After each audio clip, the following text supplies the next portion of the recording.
감사합니다. 네, 저희 함께 제가 짧게 기도하고 말씀 나누도록 하겠습니다. 기도합니다.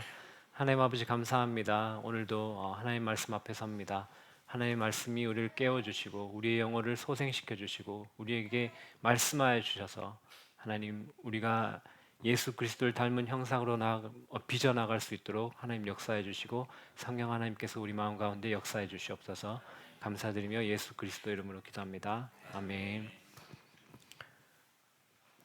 네, 제목이 좀 그렇죠. 범사에 감사하십니까? 네, 저도 답변을 못 하겠습니다. 이번 주는 추수감사절로 저희가 지키는데 이 추수감사절에 대한 역사는 여러분들 교회 몇 년 다니시다 보면 설교 시간에 들으셔서 대충 아실 거라고 생각을 해요. 영국에서 이 종교의 자유를 찾아 메이플라워호를 타고 이제 기회의 땅 미국으로 가서 이제 그 기간 동안 힘든 상황들이 있었지만 어쨌든 그 몇 년이 지난 후에 하나님께서 추수하게 하시고 또 그런 것들을 통해서 하나님께 감사를 올려드리자라는 그런 절기입니다. 여러분들 대강의 역사는 알고 계시니까 이것은 설명은 여기까지만 하겠습니다. 비슷한 유대 절기로는 제가 지난번에 배웠던 어떤 절기가 있죠? 초실절도 있고 더 큰 오순절이 있고요. 저희 명절 중에는 어떤 게 있을까요? 추석이 있겠죠. 그러니까 사실 저희 나라 실정에 조금 더 맞게 하려면 저희가 이 추수 감사 예배보다는 추석 감사 예배를 좀 드리는 것이 조금 더 저희 나라 실정에 맞지 않는가라는 생각을 저는 하긴 합니다. 저희가 이 추수 감사절을 그럼에도 지켜야 하는 이유는 저희가 이 주간에 다시 하나님께 감사하는 잃어버렸던 마음들, 그런 마음들을 다시 찾아서 하나님 우리에게 주신 그 은혜들을 기억하며 또 하나님께 그 감사하는 마음을 다시 한 번 더 가지는 그런 시간을 가지기 위해서 저희가 이 절기를 지키는 것입니다. 비록 그 비단 그리스도인이 아니라고 할지라도 그래도 인생에 대한 좀 진지한 자세를 가지고 살아가는 사람들이 있다면 그 사람들도 감사해야 된다는 것 정도는 다 알고 있습니다. 그런데 여러분들 감사에 대한 설교를 참 많이 들으셨잖아요. 많이 들으셨죠? 네, 들으셨죠. 저희가 저기 아이들 기를 때 저는 여러분들은 모르겠어요. 저는 이런 표현을 자주 하는 것 같아요. 야, 이렇게 많이 얘기했으면 이제 좀 들을 때도 되지 않았나라는 표현을 저는 많이 했던 것 같아요. 네 명이기 때문에 곱하기 4로 했던 것 같은데 우리 심집사님은 곱하기 5로 하셨을 것 같아요. 정말 많이 했었습니다. 그런데 저희도 어떤가요? 저도 이만큼 감사에 대한 설교를 듣고 이야기를 많이 들었더라면 우리도 그렇게 감사하면서 살아야 될 것 같지만 우리의 실상은 어떤가요? 별반 우리 아이들과 다를 게 크게 없는 것 같습니다. 그리고 저희가 얘기하는 이 감사는 보통 세상에서 얘기하는 감사와는 다르다는 것도 여러분들 아시잖아요. 우리는 우리가 자신 있게 우리의 감사는 세상에서 말하는 감사와는 다르다라고 이렇게 얘기할 수 있을까요? 만약에 우리가 세상에서 말하는 감사와 전혀 다를 바가 없고 하나님께서 원하시는 감사를 전혀 우리가 할 수 없다면 과연 우리가 전지전능한 하나님을 믿는다라는 그 메시지를 과연 세상 밖으로 낼 수 있을까라는 생각을 했습니다. 여러분 과연 우리가 똑같다면 세상에 그런 메시지를 낼 수 있을까요? 낼 수 없겠죠. 그래서 오늘은 우리의 오랜 그 수건처럼 여겨졌었던 정말 감사하는 삶을 살기 위해서는 어떻게 해야 되는가라는 것을 조금 나눠보려고 합니다. 오늘 저희가 살펴볼 것은 세 가지 정도 되는데요.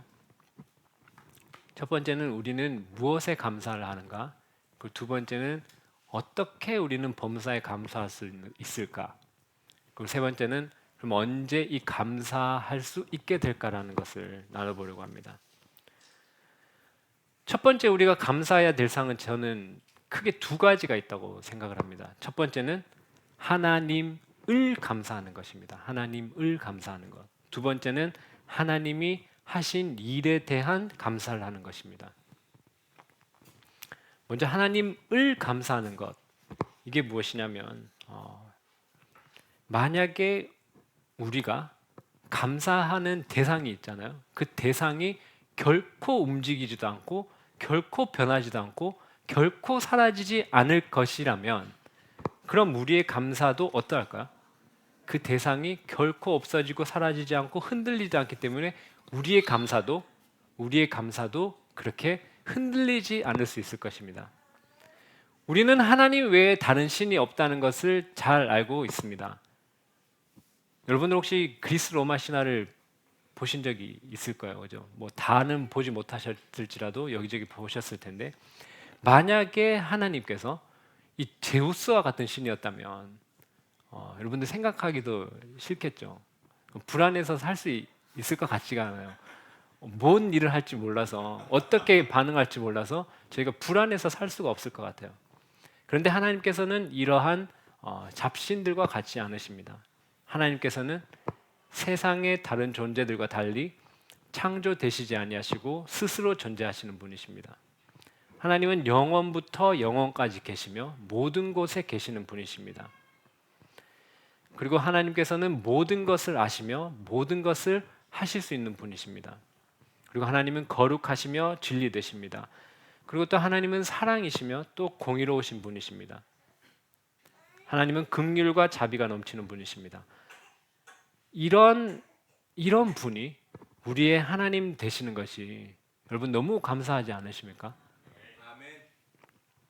정말 우리 이 하나님이 하나님 되심에 하나님을 감사하는 저희가 되기를 간절히 축복합니다.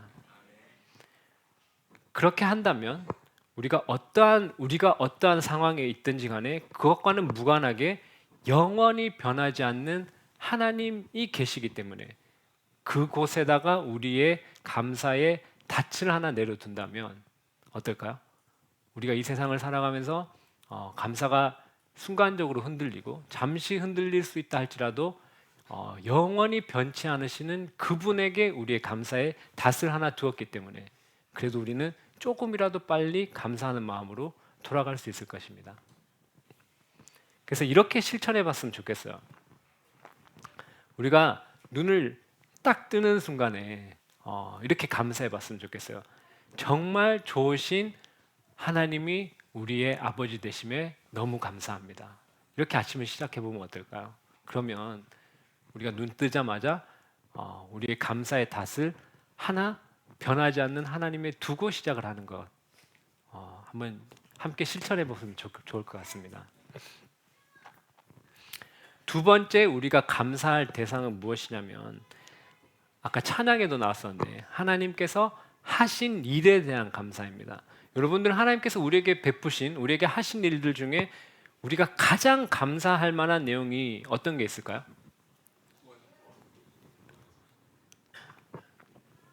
답이 상당히 빨리 나왔어요. 제가 물 한 모금 마시고 하려고 그랬는데 그 틈을 안 주시네요.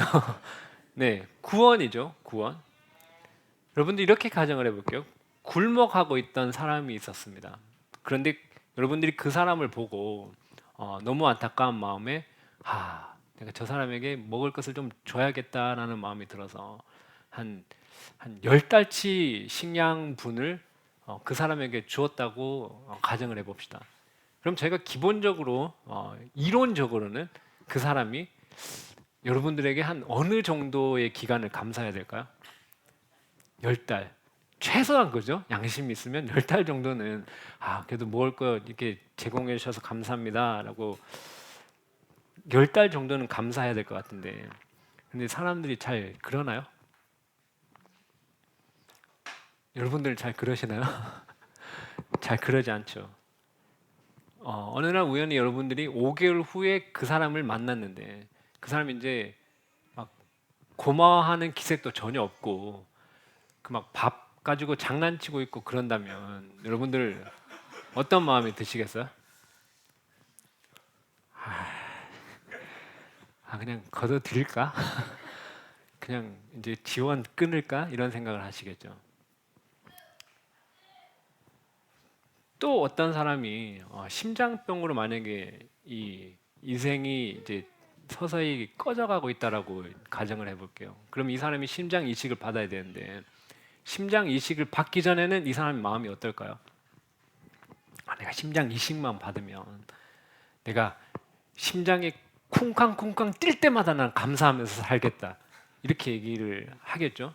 그 심장 이식을 받기 전까지는. 그런데 과연 그 사람이 심장 이식을 받았다고 할지라도 쿵쾅쿵쾅 뛸 때마다 감사하며 살까요? 그러지 못할 거예요, 아마.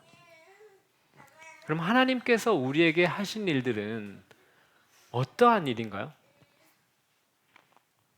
하나님께서 우리를 영원한 형벌을 받지 않도록 하기 위해서 예수님을 보내주셨고 우리 죄를 사하여 주셨고 우리가 영원한 생명을 누리게 해주셨습니다. 그렇다면 여러분들이 지금껏 대답을 해오셨잖아요. 기본적으로 이론적으로는 우리는 얼마간의 기간을 감사하면서 살아야 될까요? 영원이죠. 영원히 하나님께 감사하며 살아야 됩니다. 그런데 우리 너무나도 잘 알다시피 그러나요? 그러지 못하죠. 저도 못합니다. 그러면 인간적으로 또 그렇게 생각할 수 있죠. 저거 영생을 줬더니 전혀 감사하지도 않고 저렇게 살아가고 있구나. 우리의 마음 같았으면 저거 다시 뺏어버려야 되나? 이렇게 생각할 수도 있지만 그럼에도 하나님께서는 그렇게 하지 않으시죠. 우리가 전혀 감사하지 못한다 할지라도 하나님께서는 그러지 않으십니다. 요한복음 말씀 한번 함께 읽어볼게요. 내가 그들에게 영생을 주노니 영원히 멸망하지 아니할 것이요 또 그들의 내 손에서 빼앗을 자가 없느니라. 그들을 주신 내 아버지는 만물보다 크심에 아무도 아버지 손에서 빼앗을 수 없느니라. 아멘. 누구도 우리의 구원을, 우리의 영생을 하나님의 그 강력한 손에서 빼앗을 자가 없다라고 얘기를 합니다. 로마서 말씀도 함께 읽어보도록 하겠습니다. 누가 정죄하리요? 죽으실 뿐 아니라 다시 살아나신 이는 그리스도 예수시니 그는 하나님 우편에 계신 자요 우리를 위하여 간구하시는 자시니라. 누가 우리를 그리스도의 사랑에서 끊으리요? 환난이나 공고나 박해나 기근이나 적신이나 위험이나 칼이랴. 내가 확신하노니 사망이나 생명이나 천사들이나 권세자들이나 현재일이나 장래일이나 능력이나 높음이나 깊음이나 다른 어떤 피조물이라도 우리를 우리 주 예수 안에 있는 하나님의 사랑에서 끊을 수 없으리라. 아멘. 어떠한 존재도 우리를 우리 주 그리스도 예수 안에 있는 하나님의 사랑에서 끊을 수가 없습니다. 하나님께서 우리에게 베푸신 이 구원은 어떠한 존재도 하나님의 손에서 빼앗을 수가 없습니다. 그러므로 이 영원한 유효한 이 구원에 대한 감사는 우리가 마주하고 있는 상황과는 별개로 우리가 영원토록 감사할 수 있는 내용인 것입니다. 그러니까 우리가 인생에서 감사의 마음이 흔들릴 때가 있잖아요. 그러할 때도 아까 첫 번째 닷을 내렸었죠. 하나님이 하나님 되심에 우리의 감사의 닷을 하나 내려놓고 또 우리에게 베푸신 영원한 구원에 우리의 감사의 닷을 하나 더 내려놓는다면 우리가 인생을 살아가면서 흔들린다 할지라도 우리가 감사의 마음을 잃어버린다 할지라도 어떨까요? 금세 이 영원히 우리가 감사할 수 있는 이 내용으로 돌아와서 조금이라도 더 우리가 범사에 감사할 수 있게 될 것입니다. 그래서 저희가 이 두 개의 닷을 견고하게 우리의 감사의 닷을 두고 우리가 믿음 생활을 했으면 좋겠습니다. 다음으로 요거는 조금 어려워요. 왜 어렵냐면 우리가 매일의 인생에서 마주하는 상황에서 어떻게 감사해야 될지를 살펴볼 텐데 대부분의 사람들은 주로 어떨 때 혹은 어떠한 것으로 감사를 드리나요?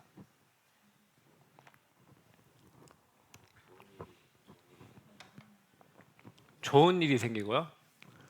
좋은 일은 어떤 건가요? 네. 좋은 게 좋은 거예요. 네. 좋은 일이 생기는 거예요. 좋은 일의 조건은 그 사람들마다 조금씩 다를 거예요. 그런데 대부분의 세상에서 살아가고 있던 사람들의 조건은 뭔가요? 뭐 돈이죠. 집도 있고요. 또 명예도 있고 건강도 있고 학교, 네, 명예도 있고 여러 가지 것들이 있습니다.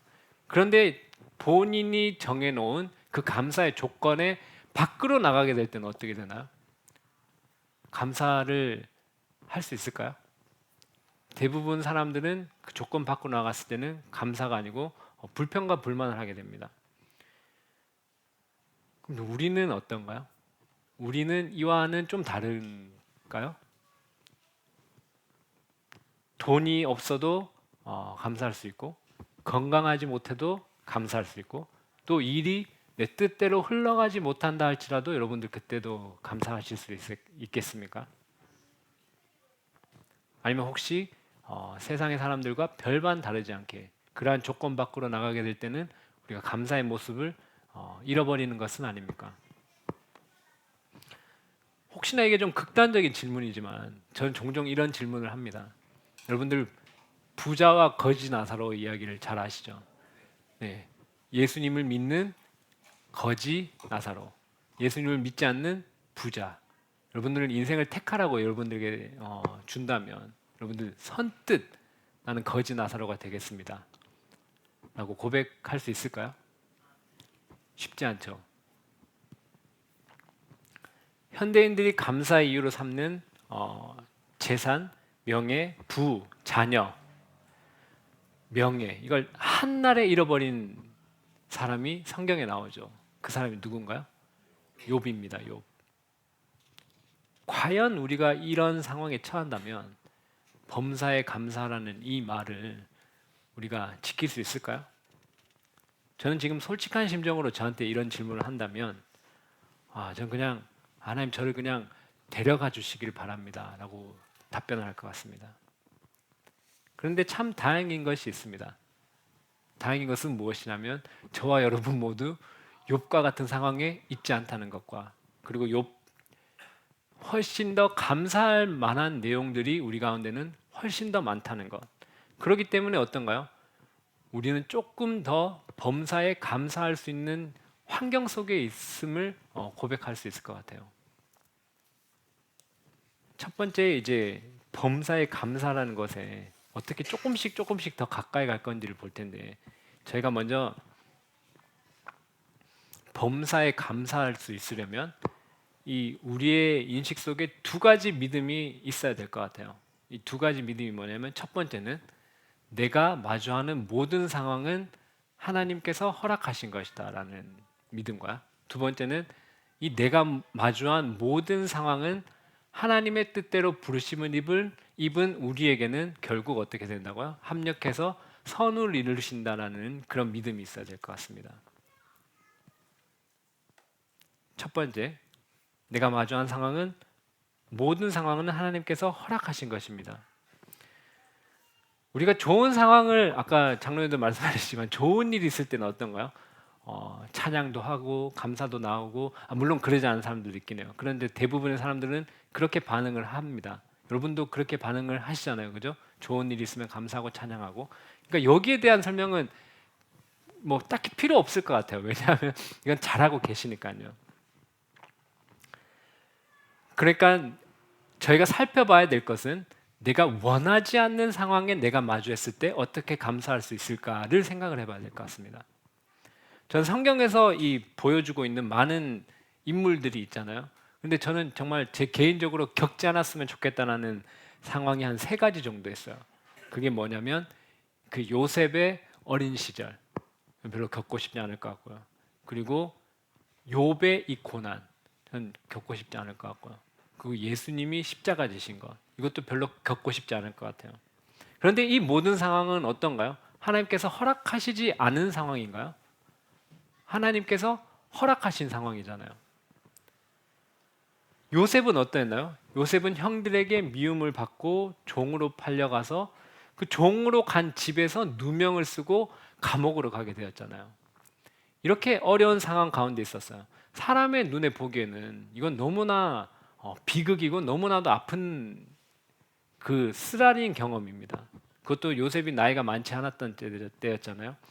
그런데 성경에서는 뭐라고 얘기를 하냐면 하나님의 손이 그와 함께 계심에, 요셉은 사람이 보기에는 끔찍한 상황이었지만 계속해서 얘기합니다. 창세기 40장에 보면 22절에 여호와께서 요셉과 함께 하심으로, 21절에는요 여호와께서 요셉과 함께 하시고 그에게 인자를 더하사, 23절에는 이는 여호와께서 요셉과 함께 하심이라, 여호와께서 그를 범사에 형통하게 하셨더라, 이렇게 얘기를 합니다. 우리가 어려운 일을 당할 때는 마치 사방이 꽉 막혀서 둘러싸인 느낌이에요. 답답합니다. 아, 이거를 왜 나에게 허락하셨나? 내가 왜 이런 상황에 있어야 되나? 가슴도 답답하고 전혀 하나님께서 반응을 하지 않는 것 같은 느낌이에요. 여러분들 그런 경험 있으시지 않으신가요? 아, 하나님 도대체 나의 기도를 듣고는 계시는 걸까? 하나님 나의 이 인생 가운데 일은 하고 계시는 것인가? 라는 의심이 들 만큼 답답한 마음이 있고 꽉 막힌 상황에 있을지도 모릅니다. 그럼에도 불구하고 성경에서는 뭐라고 얘기하죠? 그 상황 가운데서도 하나님께서 함께 하심에, 그 상황 위에 우리와 함께 하고 계십니다. 그렇게 이 요셉은 그 고난의 길을 끝나고 걸어간 뒤에는 하나님께서 그 요셉을 통해서 어떤 일을 이루셨나요? 요셉을 통해서 이스라엘 백성들을 보호하시고 아브라함에게 하신 약속을 이뤄나가는 통로로 사용하셨습니다. 그의 삶을 통해서 이 말씀을 이루신 것입니다. 로마서 8장 28절 말씀인데요. 함께 읽어보겠습니다. 우리가 알거니와 하나님을 사랑하는 자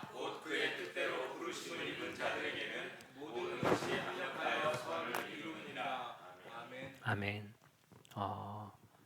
인간의 악들과 인간의 나쁜 그 선택들로 인해서 그게 순간에는 악하게 보였을지라도 하나님께서는 어떻게 하셨죠? 그것을 다 선으로 바꾸셔서 하나님의 일을 하는 그 통로로 사용하셨습니다. 그래서 요셉도 이렇게 고백을 했습니다. 형들에게 이렇게 얘기했죠. 제가 읽어드립니다. 당신들은 나를 해하려 하였으나 하나님은 그것을 선으로 바꾸사 오늘과 같이 많은 백성의 생명을 구원하게 하시려 하셨나니. 아멘. 하나님께서는요, 우리가 힘들어하고 어려운 상황을 통해서도 하나님께서는 그것을 선으로 바꾸시는 일을 하고 계십니다. 욥의 상황은 정말 우리가 이 땅에서 겪을 수 있는 최악의 상황을 모두 모아둔 것 같습니다. 하루아침에 전 재산을 잃고 사랑하는 자녀 10명을 잃어버렸고요. 온몸에서는 또 종기가 났고 그의 아내는 어떻게 했죠? 하나님을 저주하고 죽으라고 조롱을 하고요. 위로를 한답시고 왔었던 친구들은 어땠나요? 너의 죄 때문에 그런 것 아니냐라고 욥을 정죄했습니다. 결국 욥도 어떻게 됐죠? 내가 태어나지 말았었더라면 어땠을까? 그게 더 나았을지도 모른다라는 그런 탄식을 하면서 완전한 절망 가운데 있었습니다. 그러나 욥기의 끝편에 가보면 이 이야기 뒤에는 우리가 볼 수 없고 다 이해할 수 없는 하나님의 뜻과 주권이 있었습니다. 그래서 이 욥기를 보면 제가 제 3자의 입장으로 욥기를 보잖아요. 이 욥기를 보면 진짜 하나님 너무하신 건 아닙니까? 라는 생각이 들 정도로 욥에게 가혹하게 고난을 허락하셨습니다. 그러나 욥기 결론부에 보면 그 상상도 할 수 없는 그 고난을 겪은 욥은 그 고난을 압도하는 하나님을 마주하고서는 그렇게 고백을 합니다.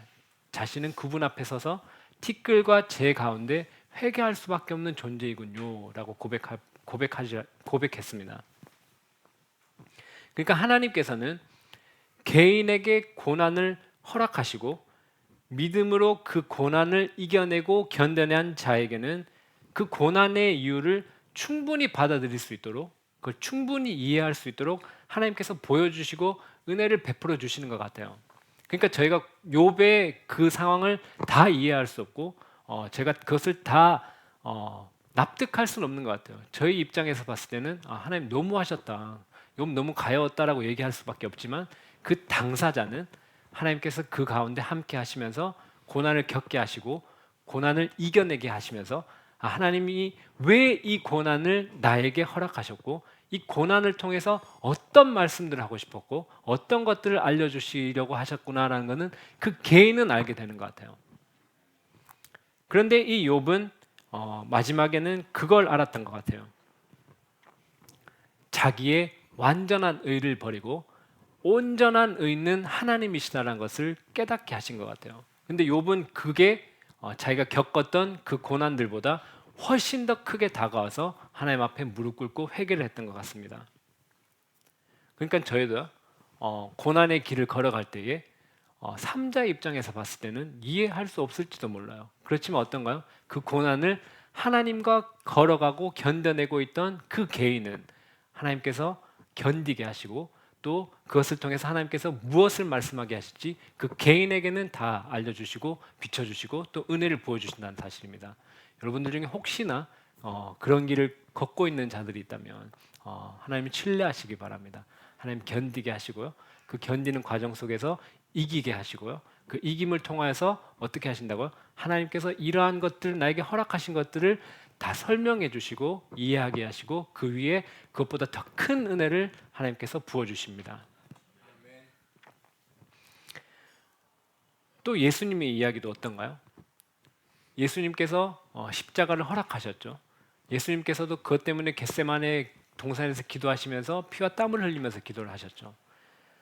하나님께서 그 십자가의 고난을 두셨습니다. 그러나 그것을 통하여서 우리의 죄를 사하여 주시고 그것으로 끝난 것이 아니라 다시 부활하게 하시고 영광된 모습으로 지금은 하나님 우편에 앉아 계십니다. 그러니까 저희가 고난의 자리에 있다 할지라도 감사할 수 있는 것은 무엇 때문인가요? 하나님께서는 로마서 8장 28절 말씀처럼 결국 합력하여 선을 이룬다는 그 믿음을 가지고 이 고난을 때에 지나면서도 감사할 수 있는 것입니다. 그러면 이 감사가 언제 우리가 실제로 가능하게 될까를 한번 살펴보려고 합니다. 실제 어떻게 가능할까? 먼저 우리가 인식의 변화가 필요할 것 같은데 우리가 못하는 것만 하나님께서 오늘 본문에 다 모아두신 것 같아요. 세 가지가 있는데 뭐죠? 항상 기뻐하라, 쉬지 말고 기도하라, 범사에 감사하라. 어떻게 이렇게 못하는 것만 딱 모아두시고는 이렇게 하라고 하시는지 모르겠어요. 마음이 부담되시죠? 이것도 뭐 그냥 뭐 웬만큼 하라는 게 아니고 항상 쉬지 말고 범사에 이런 수식어가 붙어 있단 말이에요. 그런데 여기서 끝나는 게 아니고 뭐라고 얘기하시냐면 이것이 그리스도 안에 있는 그리스도 안에서 너희를 향하신 하나님의 뜻이니라 이렇게까지 말씀을 하셨어요. 그러니까 우리는 얼마나 하나님의 뜻을 거스르고 살아가는지 모르겠습니다. 그런데 우리가 이 말씀을 받아들일 때 조금은 다르게 받아들이는 것 같아요. 이것을 다른 명령들과 조금 다르게 받아들이는 것 같아요. 이게 명령이라는 사실을 조금 잊고 저희가 받아들일 때가 많은 것 같습니다. 우리가 너희는 내 이웃을 내 몸과 같이 사랑하라 이런 계명들이 있고 10계명들이 있잖아요. 여러분들 이런 계명들을 어겼을 때는 어떤가요? 하나님 제가 오늘도 사랑하라 그랬는데 옆에 있는 내 자녀도 사랑하기가 좀 어려웠습니다. 이렇게 고백을 하고 회개를 하고 다시 한번 하나님 저희가 사랑할 수 있게 하나님 사랑을 부어주십시오. 이런 과정들이 있잖아요. 그런데 여러분들 오늘 어제 잠자리에 드시면서 하나님 제가 오늘 항상 기뻐하지 못했습니다. 제가 쉬지 않고 기도도 못했던 것 같고요. 범사에 감사하지도 못한 것 같습니다. 이렇게 고백하시는 분들은 저만 또 그럴지 모르겠어요. 많이 없는 것 같긴 해요. 왜 그런가요? 이게 명령이라는 것을 잘 받아들이지 않는 것 같아요. 아니면 아예 이거는 내가 도저히 지킬 수가 없는 일이라고 생각하고 포기하는 경우도 있는 것 같습니다. 그런데 이걸 명령으로 받아들이면 어떤가요? 여러분들 우리가 받은 명령들을 다 지키며 살아가는 건 아니잖아요, 사실. 3계명, 내가 너희를 사랑한 것 같이 너희도 서로 사랑하라. 못 지킬 때가 더 많지 않나요? 그래도 어떤가요? 이거 못 지켰을 때는 하나님 제가 오늘도 사랑하라고 했는데 못 사랑했네요. 하나님 제가 더 사랑할 수 있게 해주세요. 더 사랑할 수 있도록 도와주십시오. 저에게 더 사랑이 넘치게 해주십시오라는 그러한 과정들이 있는데 저희의 이 3종 세트는 그러한 과정이 잘 없는 것 같아요. 제가 이 명령을 받았다면, 그러지 못했다면, 하나님, 제가 항상 기뻐해야 되는데 오늘 참 기쁘게 살지 못한 것 같습니다. 하나님, 쉬지 말고 기도하라고 했던 것 같은데 제가 기도의 끈을 놓았던 것 같습니다. 하나님, 범사에 감사하라고 명령했었지만 하나님, 제가 불평불만할 때가 너무 많았던 것 같습니다. 그럼 어떻게 되나요? 회개하고, 하나님, 제가 그렇게 살기를 원합니다. 그렇게 살 수 있도록 하나님 도와주시고 은혜 내려주시기를 원합니다. 이러한 과정 속으로 들어가야 될 것 같습니다. 근데 이거는 우리의 인식을 바꾸는 거고요. 이게 하나님 우리에게 주신 명령이구나라고 인식을 바꾸는 거고요. 이것만으로는 부족합니다. 이것만으로는 되지 않아요. 그럼 어떻게 할 수 있는지는 바울이 자기의 서신 곳곳에 항상 범사에 감사할 수 있는 비결들을 여기저기에 적어두었어요. 제가 그걸 좀 찾아봤는데 함께 읽어보겠습니다. 에베소서 말씀입니다. 술 취하지 말라. 이는 방탕한 것이니.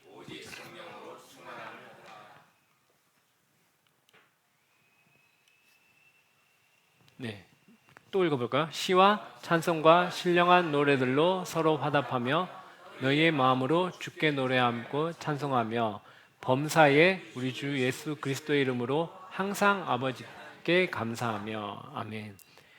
여기 보면 어떠할 때 범사에 감사할 수 있는가요? 하나님 아버지께 감사할 수 있을까요? 성령 충만할 때입니다.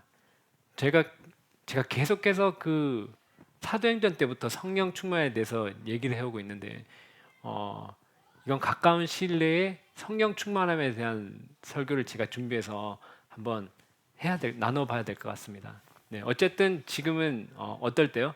우리가 성령 충만할 때 감사하는 삶을 살 수 있고요. 두 번째 말씀입니다. 그리스도의 말씀이 너희 속에 풍성히 거하여 모든 지혜로 피차 가르치며 권면하고 시와 찬송과 신령한 노래를 부르며 감사하는 마음으로 하나님을 찬양하고 또 무엇을 하든지 말에나 일에나 다 주 예수의 이름으로 하고 그를 힘입어 하나님 아버지께 감사하라. 아멘. 여기에는 어떤 것을 주셨나요?